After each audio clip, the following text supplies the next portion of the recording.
Et cette vocation que vous avez et ces convictions, ne vous ont-ils pas des fois isolé ou au contraire, votre famille vous a soutenu, votre entourage vous a soutenu? Oui, c'est toujours ma famille qui me soutient. C'est toujours ma famille qui me soutient, oui, ma famille, mes beaux-frères par exemple, qui m'ont toujours soutenu. Mais je n'ai pas cette chance-là d'avoir des amis ou bien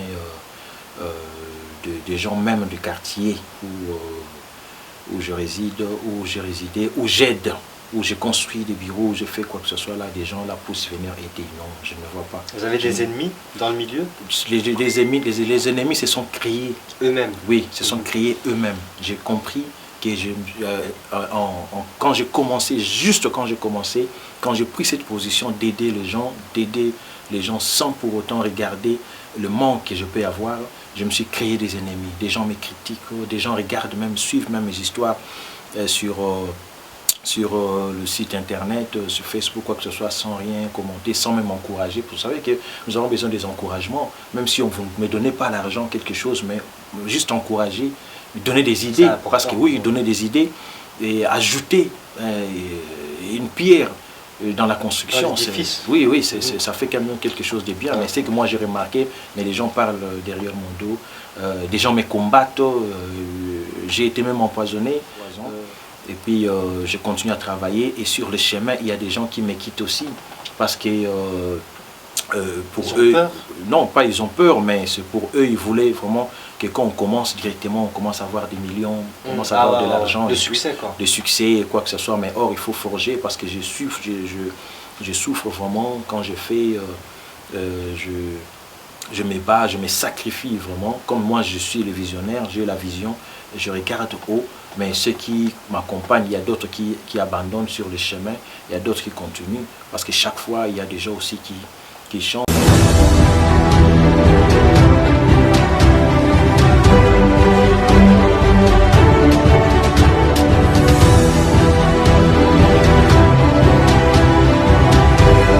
Bonjour les téléspectateurs de Centras TV, ravi d'être avec vous, Mohamed. Je suis en présence du président de l'ONG Axe Belgo-Congolais, Monsieur Omer Moubikai Tchabola. Bonjour Omer. Bonjour.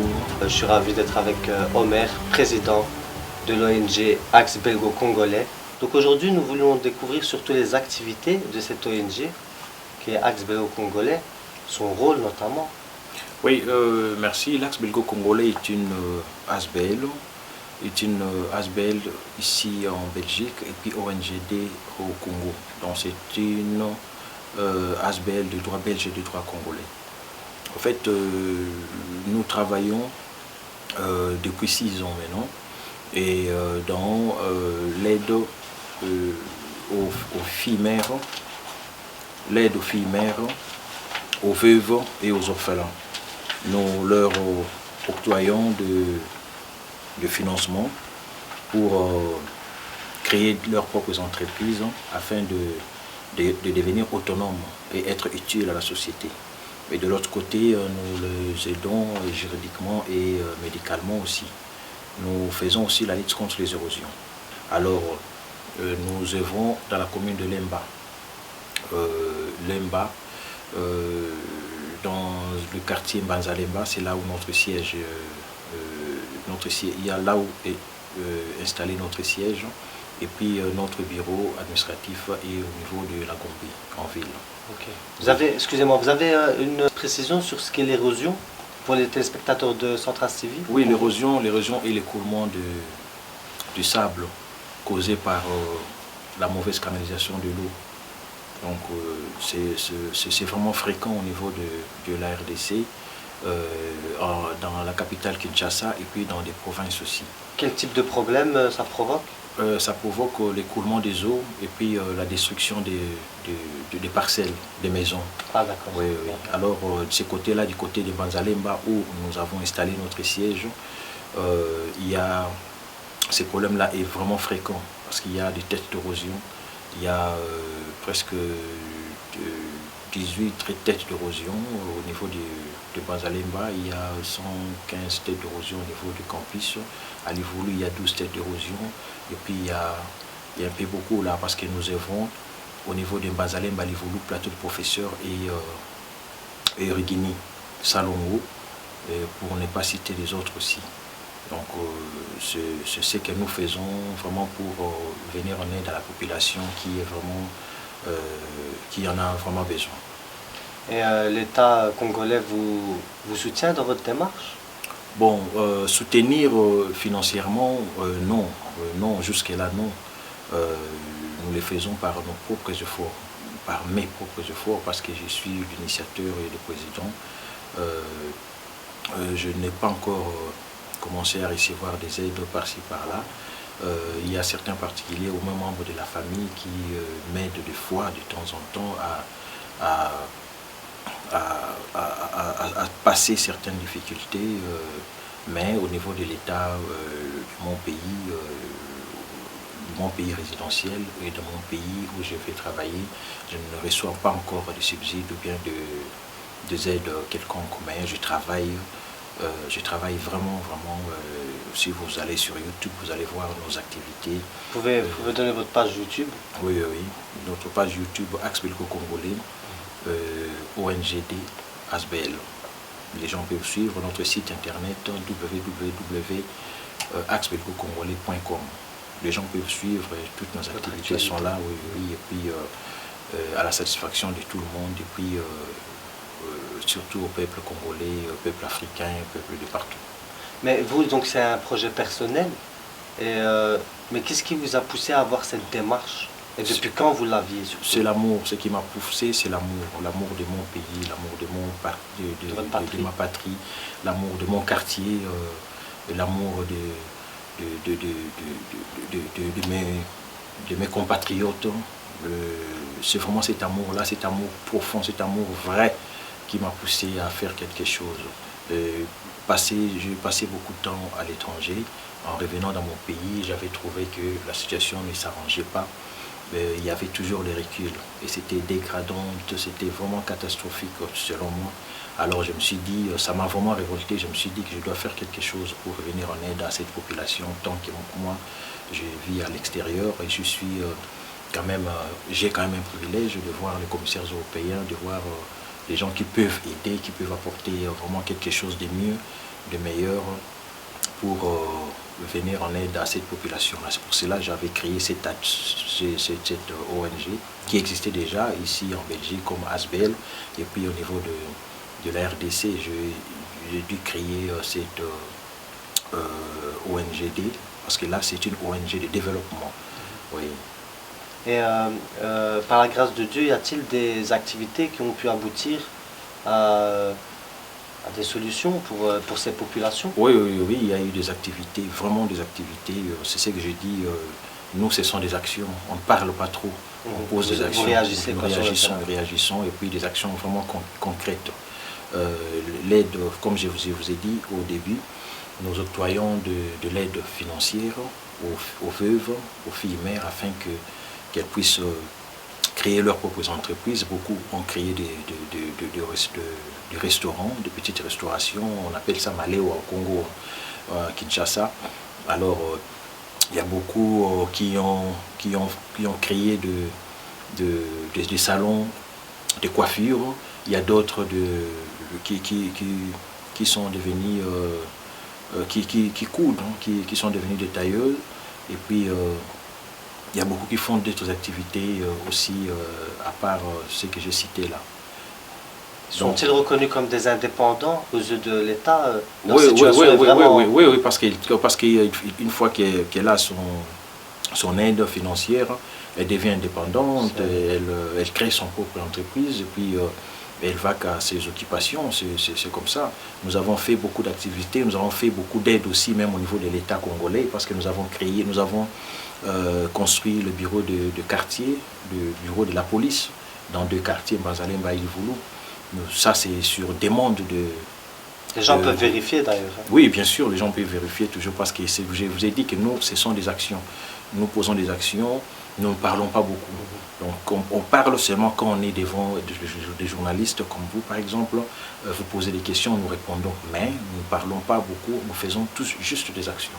Nous posons des actions et des actions concrètes. C'est ça, c'est ce que notre peuple on a besoin. Parce que ce peuple est meurtri, ce peuple souffre sérieusement. Alors jusque-là, il n'y a pas vraiment de changement au niveau social. Donc nous venons en aide. Par exemple, nous avons eu des problèmes de sinistrés. Il y avait une forte pluie diluvienne du 26 novembre qui a fait des dégâts énormes. Les gens ont perdu leurs parcelles, les gens ont perdu leurs proches, les gens sont morts, enterrés,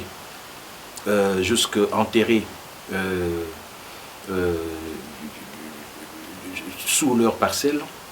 Donc c'était vraiment terrible, les gens ont perdu leurs membres de famille, parents, enfants. Moi j'ai une question sur ça, monsieur Omer Mouboukaï. Oui. Premièrement, je tiens à vous féliciter parce que ce que vous faites, c'est sauver des gens. Vous êtes comme un sauveur. Je vous en prie. Avec toute la modestie que vous méritez. Mais comment vous mettez tout ça en place? Donc, comment ça commence? Comment ça se déroule? Comment ça se termine? Quand on veut, par exemple, soutenir des peuples comme ça et justement pouvoir leur permettre d'éviter la précarité au point que vous nous dites qu'aujourd'hui, ils ont des entreprises. Et j'ai aussi une question, c'est savoir si l'État congolais aide aussi, comme vous aidez. Parce qu'au début, vous m'avez dit qu'ils ne soutiennent pas encore votre démarche, mais localement, est-ce que le Congo fait quelque chose contre ces catastrophes naturelles? Bon, en tout cas, à ce que je sache, je n'ai pas encore vu. Oui, j'ai vu qu'une fois au niveau du quartier où nous œuvrons, il y avait eu le coulement de sable, une avenue par exemple qui s'était divisée en deux. Nous avons vu le président de la République s'y était rendu. Et puis il a commencé les travaux, mais subitement les travaux se sont arrêtés parce qu'il y avait des raisons, il y avait pas, la facture n'avait pas été payée dans son entièreté, il y a eu certains problèmes, tout ça. Mais c'est ce qui est déplorable, c'est parce que pendant tous ces temps-là, c'est le peuple qui souffre. Le peuple qui souffre. Nous voulons vraiment des actions concrètes avec le nouveau président. Il a commencé avec des actions concrètes dans son programme de 100 jours. Nous avons voulu que ça puisse continuer et nous avons voulu que ça soit beaucoup plus du côté social. Parce que, je vous ai dit, nous sommes avec le peuple, nous travaillons avec le peuple, ce peuple-là, proche du peuple, nous sommes proches du peuple, nous voyons la souffrance du peuple. Chaque fois que je suis au Congo, je reçois des gens dans mon bureau, il n'y a que de pleurs, ça fait 6 ans que je travaille, il n'y a que ça, il n'y a pas de changement. Dernièrement, la semaine passée, parce que je suis rentré le lundi du Congo, le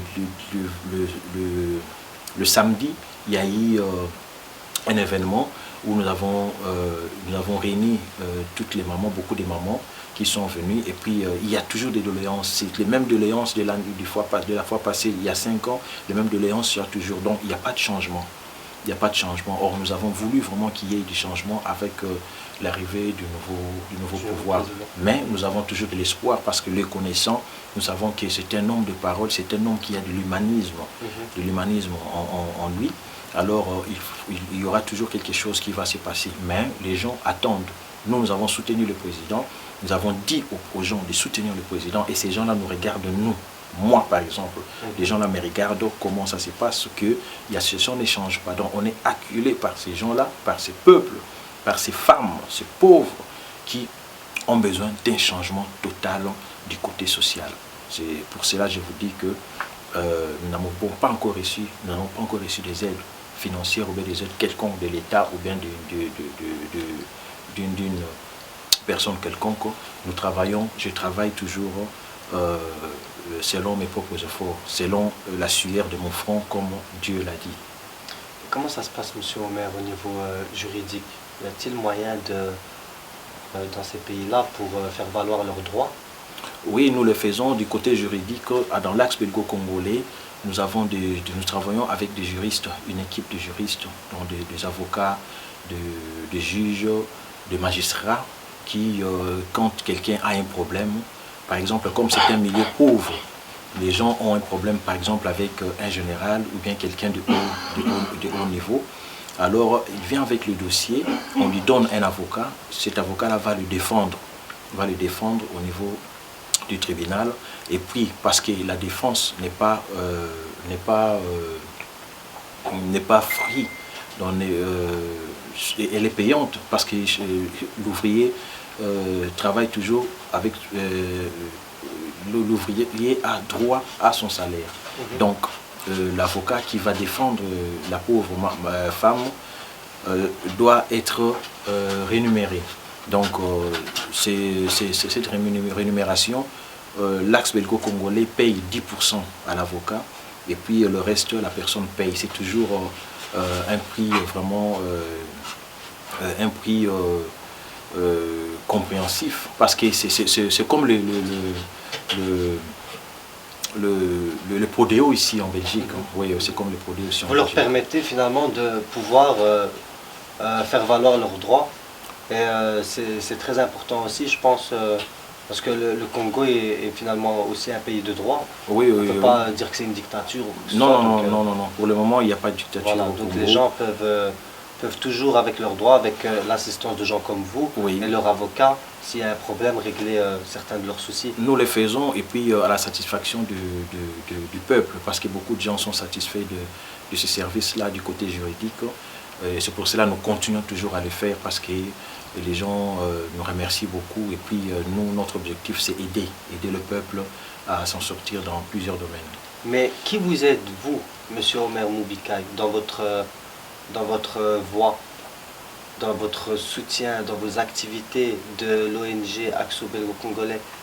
Comment le peuple peut être sensibilisé justement et intervenir avec vous, vous aider, vous soutenir également dans votre démarche? Oui, mais moi je ne demande pas, je ne le fais pas pour un feedback, je ne le fais pas pour qu'il y ait un retour, non. Je le fais pour aider. Je le fais pour aider et puis et quand on aide, je le fais pour aider et puis je ne regarde que Dieu. Je ne le fais pas pour que le peuple puisse me soutenir ou bien faire quoi que ce soit. Non, je le fais d'abord. Je vois d'abord ce que moi je fais, ce que moi je donne d'abord. Et le retour, le reste, ça je remets toujours à Dieu. Et comment se passe votre encadrement, le temps que ça prend des fois pour intervenir dans vos activités? Est-ce que des fois vous avez des bâtons dans les roues aussi? Effectivement, nous avons les bâtons dans les roues parce que déjà nous faisons avec notre propre finance. Le financement c'est toujours moi. Donc je ne suis pas millionnaire, je ne suis pas milliardaire, je ne suis pas un héritier de bâtiments ou bien de quoi que ce soit.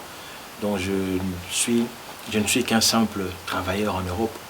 Un simple travailleur en Europe qui a de l'amour pour sa patrie, pour son peuple. C'est ce que je fais. Je n'ai pas quoi que ce soit d'extraordinaire, les gens peuvent vérifier. Je le fais par amour. Cet amour-là, c'est ce qui pousse que je puisse travailler sur mon propre front pour que je puisse venir apporter de l'aide à ces peuples qui est mien. Voilà, c'est très important de le rappeler que voilà, c'est pas parce que monsieur est président de Axo Belgo-Congolais, qui est une ONG très très respectable et reconnue au Congo, qu'il est millionnaire ou qu'il a hérité.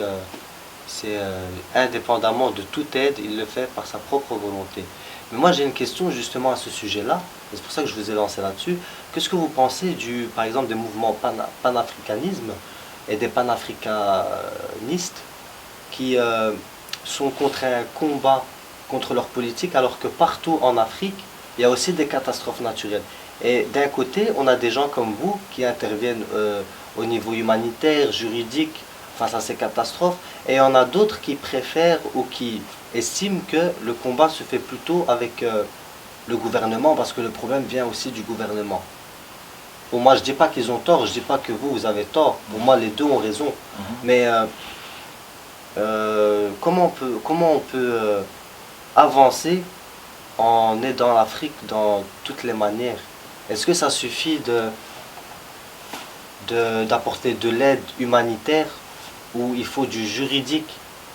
Vous faites les deux?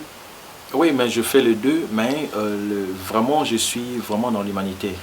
Et j'aime bien parler de l'humanitaire. Avant tout, quoi. Oui, j'aime bien parler de l'humanitaire parce que le peuple africain en a vraiment besoin. Il y a vraiment un besoin énorme du côté, de ce côté-là. Parce que au Congo, en RDC, parce que je suis aussi dans certains pays africains, quand on m'appelle par exemple dans certaines ONG pour que je puisse assister dans des conférences, dans des visites guidées, je vois comment est-ce que le besoin est énorme au niveau de l'aide, des aides humanitaires. Il se multiplie d'année en année? D'année en année, parce que j'étais par exemple au Congo-Brazzaville, j'ai vu comment est-ce que le besoin est toujours d'actualité. J'étais au Bénin, la même chose, j'étais au Sénégal, la même chose aussi. Donc je vois que le peuple a vraiment besoin de cette aide humanitaire. C'est à ce niveau-là que votre aide médicale, humanitaire dans le domaine du médical notamment, est cruciale. Oui, c'est vraiment crucial, parce que quand je parle de mon ONG, quand je parle de l'axe belgo-congolais au niveau de l'aide médicale par exemple, nous avons le problème des gens meurent comme ça.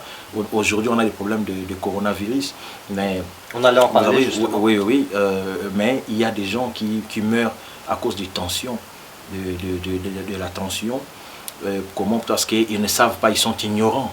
Les gens sont ignorants de la maladie qui ronge dans leur vie, par exemple, et puis subitement, ils meurent.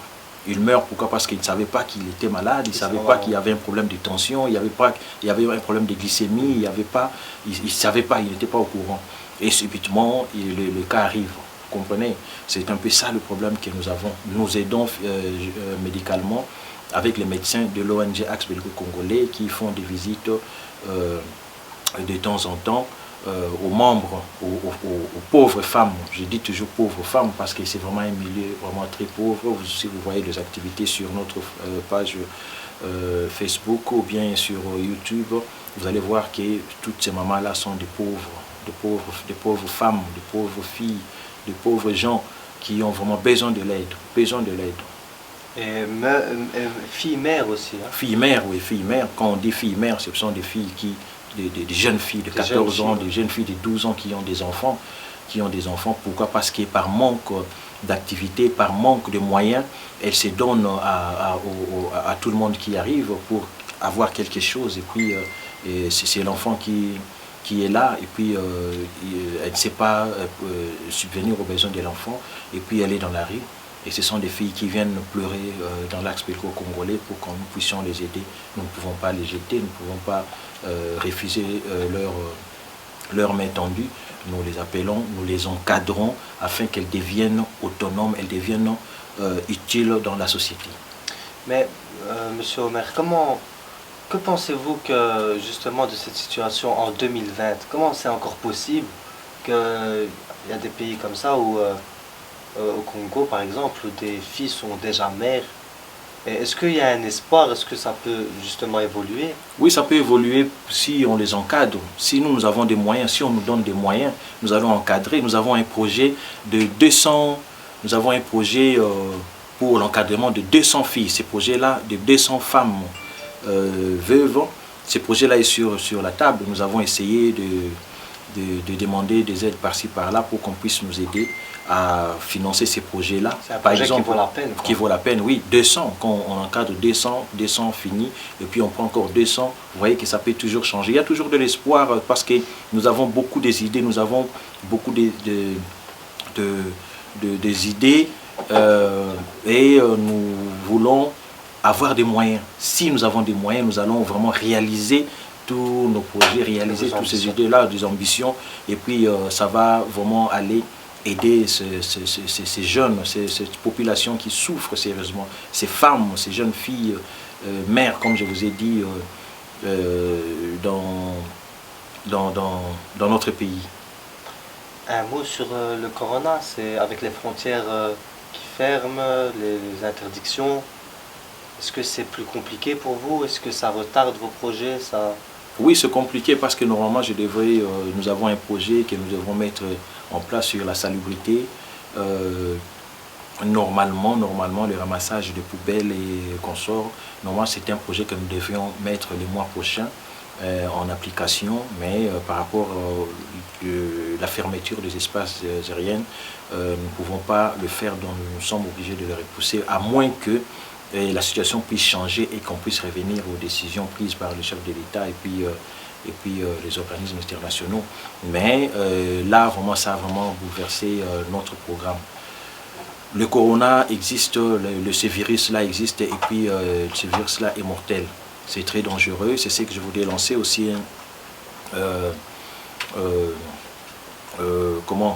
Un SOS au peuple congolais, surtout aux gens de la commune de Lemba, parce que je suis le représentant de la commune de Lemba. Lemba, c'est une des communes de Kinshasa, de la ville de Kinshasa, la ville-province de Kinshasa.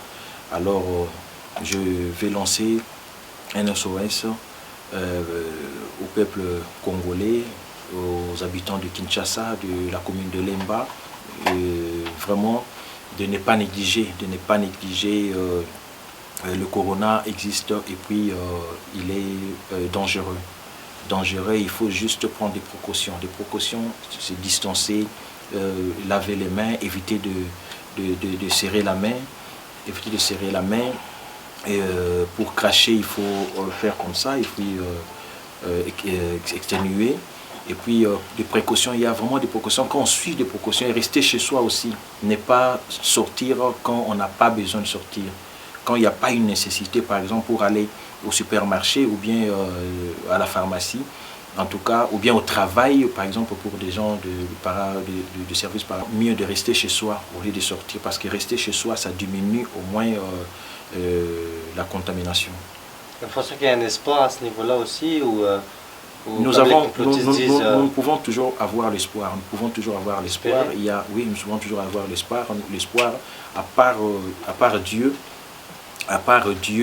nous sommes ici. Dieu, moi j'ai toujours dit, Dieu est l'être suprême. Dieu, il est Dieu. Et puis nous-mêmes, nous devons prendre des précautions. Et nous devons toujours garder l'espoir, parce qu'il y a des chercheurs qui sont en train de travailler jour et nuit pour essayer de trouver l'antidote. Et j'espère que ça va aller, parce que moi je suis toujours quelqu'un qui est positif, alors je sais que ça ira, et puis tout ira mieux. Mais maintenant ça ne va pas, il ne faut pas que les gens négligent, parce que cette histoire-là existe. Il y a des morts. Même au Congo, y a-t-il eu des Oui, il y a des morts. Oui, il y a des cas au Congo. Il y a des cas au Congo, mais ce n'est pas encore beaucoup. C'est pas encore beaucoup, mais nous déplorons. Nous ne voulons pas que ça soit beaucoup, parce que là-bas, ça sera pire. Parce que déjà, il y a la souffrance. Il y a la souffrance terrible qui est là. La situation sociale n'a pas changé. Ça s'accentue du jour au jour dans le négatif. Donc, il faudra vraiment que Dieu nous fasse grâce. Il faudra vraiment que le gouvernement fasse quelque chose pour vraiment continuer toujours à protéger la population, pour que ça ne puisse pas s'aggraver comme ça s'aggrave dans d'autres pays, comme nous suivons dans les informations chaque jour ici. Et à part Kinshasa, y a-t-il d'autres villes qui ont été aussi impactées par ces événements tragiques, ou qui sont dans une précarité peut-être plus aggravante? Vous parlez de corona ou bien de... Non, en général, de tout ce qui est les érogations. Les érosions. Les érosions, oui, à Kikwit par exemple, parce que l'Astre belgo-congolais a un siège aussi à Kikwit. Kikwit, c'est une ville de Bandundu, c'est une province de la RDC. Nous avons un bureau là-bas, et puis il y a aussi des érosions à ce niveau-là, terribles. Nous avons des érosions au niveau de Kasaï, où nous allons planter aussi notre bureau là-bas. C'est une province aussi du Congo. Il y a aussi des érosions. Les érosions sont presque partout. Pourquoi? Parce qu'il y a de mauvaises canalisations, il y a un désordre au niveau de l'habitat. Les gens construisent n'importe où. C'est ce qui empêche l'eau d'avoir un passage. Les gens construisent sur des caniveaux, sur des égouts. C'est vraiment terrible, Et donc votre ONG, là où il y a les érosions, votre ONG justement, on va dire, émerge.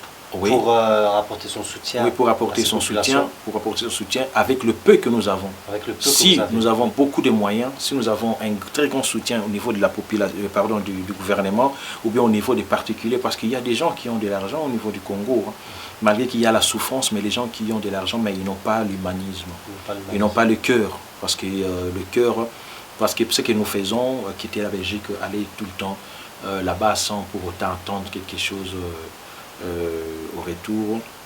Vraiment, il faut avoir un cœur pur, un cœur, quand je dis un cœur, je sais qu'est-ce que je veux dire par là. Donc, il y a des gens qui peuvent le faire. Dans mon quartier, dans ce quartier où nous œuvrons, là où il y a des pauvres femmes, de pauvres filles, il y a des problèmes sérieux là, il y a des gens qui ont beaucoup d'argent aussi, mais qui passent inaperçus. Ce n'est pas leur problème. C'est pas leur problème. Nous, quand nous le faisons, je vous ai dit, je ne regarde pas gauche-droite, je regarde seulement Dieu. C'est Dieu qui me donne la force, qui me donne cet amour-là d'aider aussi d'aider mon prochain. C'est comme ça. Donc je le fais. Il y a beaucoup de gens qui pouvaient m'aider, ou bien qui peuvent m'aider aussi, afin que je puisse main dans la main, aller plus loin. Mais c'est parce que nous pouvons avoir un projet. Nous avons beaucoup de projets, comme je vous ai dit. Mais j'attends, parce que quand je viens ici, je dois travailler et puis avoir quelque chose et puis aller là-bas, réaliser ces projets-là. Mais si j'ai des soutiens, si j'ai des subsides, si j'ai des dons, je peux aller directement et réaliser cela, concrétiser et puis aller de l'avant directement. Mais si il faut que j'attende un projet que je pouvais réaliser, par exemple dans une année, ça peut prendre 2 ans. Pourquoi? Parce que je dois encore venir ici travailler pendant 6 mois, pendant 4 mois, et puis avoir quelque chose, et puis amener là-bas et réaliser. Vous voyez que ça fait un peu tarder les choses, mais nous le faisons quand même. Pourquoi? Parce que nous n'avons pas de gens qui nous soutiennent, nous n'avons pas nous n'avons pas l'État qui est derrière nous pour soutenir. Mais nous aidons l'État. Je vous ai dit, nous avons construit le bureau de la police, nous avons construit le bureau du quartier. Et comme je vous dis là, comme nous faisons l'émission maintenant, il y a des policiers qui sont en train de travailler dans un bureau que moi j'ai construit avec la sueur de mon front. Vous comprenez? Donc il y a des gens des femmes qui travaillent, qui sont sur le marché, en train de vendre, ou bien dans des restaurants qui sont en train de travailler. Pourquoi? Parce que je leur ai donné quelque chose. Vous comprenez? Je vous ai dit au départ que je ne suis pas millionnaire, mais c'est juste l'amour. Je suis juste l'amour, cette expression de l'amour. C'est un choix de vie. Oui, c'est pas moi. Ma famille n'est pas si riche. Il y a aussi des cousins qui manquent, par exemple 10 $, ou bien 10 €, ou bien 20 €, quelque chose comme ça. Donc par là, je voulais dire que je ne regarde pas vraiment, ma situation, mais j'aide. Donc aider, ce n'est pas se regarder soi, mais regarder l'autre, le bien de l'autre. Et c'est à partir de là que Dieu peut faire quelque chose pour vous. Mais c'est vrai, cette vocation que vous avez et ces convictions, ne vous ont-ils pas des fois isolés, ou au contraire, votre famille vous a soutenu, votre entourage vous a soutenu? Oui, c'est toujours ma famille qui me soutient. C'est toujours ma famille qui me soutient. Oui, ma famille, mes beaux-frères par exemple, qui m'ont toujours soutenu. Mais je n'ai pas cette chance-là d'avoir des amis ou bien des gens même du quartier où je réside, où j'ai résidé, où j'aide, où j'ai construit des bureaux, où je fais quoi que ce soit là, des gens là puissent venir aider. Non, je ne vois pas. Vous avez des ennemis dans le milieu? Les ennemis se sont créés eux-mêmes. Oui, se sont créés eux-mêmes. J'ai compris que quand j'ai commencé, juste quand j'ai commencé, quand j'ai pris cette position d'aider les gens sans pour autant regarder le manque que je peux avoir, je me suis créé des ennemis. Des gens me critiquent, des gens regardent même, suivent même mes histoires sur le site internet, sur Facebook, quoi que ce soit, sans rien commenter, sans même encourager. Vous savez que nous avons besoin des encouragements, même si on ne me donnait pas l'argent, quelque chose, mais juste encourager, donner des idées, parce que oui, donner des idées et ajouter une pierre dans la construction. Dans l'édifice. Oui, oui, ça fait quand même quelque chose de bien. Mais c'est que moi j'ai remarqué, mais les gens parlent derrière mon dos, des gens me combattent, j'ai été même empoisonné. Poison. Comment? Un poison qui, par la grâce de Dieu, ne vous a pas tué. Ah oui, oui, oui, oui, oui, parce que je ne suis pas, je suis...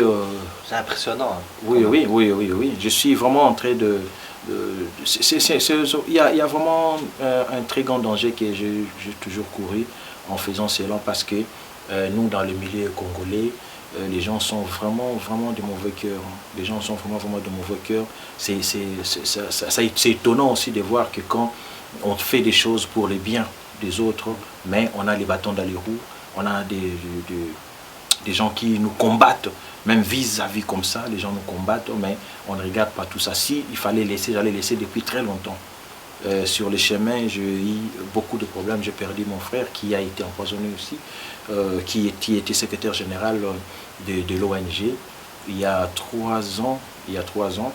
Et puis je continue à travailler et sur le chemin, il y a des gens qui me quittent aussi parce que pour eux, non pas ils ont peur, mais c'est pour eux, ils voulaient vraiment que quand on commence directement, on commence à avoir des millions, on commence à avoir de l'argent, de succès quoi. De succès et quoi que ce soit, mais or il faut forger parce que je souffre vraiment quand je fais, je me bats, je me sacrifie vraiment, comme moi je suis le visionnaire, j'ai la vision, je regarde haut, mais ceux qui m'accompagnent, il y a d'autres qui abandonnent sur le chemin, il y a d'autres qui continuent, parce que chaque fois il y a des gens aussi qui changent, parce que mais il y a aussi d'autres avec qui je travaille comme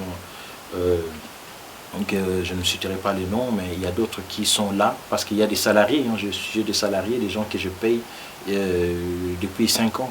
J'ai commencé depuis 6 ans, depuis 5 ans, j'ai commencé déjà à payer des gens régulièrement parce que je viens de l'Europe et je vois comment est-ce que le salaire est indu. Quelqu'un a droit à recevoir un salaire, son salaire après le travail. Donc je ne peux pas aller là-bas pour faire travailler les gens sans pour autant leur donner quelque chose. Je paye les gens, il y a des fiches de paye, fiches de salaire que les gens reçoivent quand ils reçoivent leur salaire. Donc c'est vraiment ça, je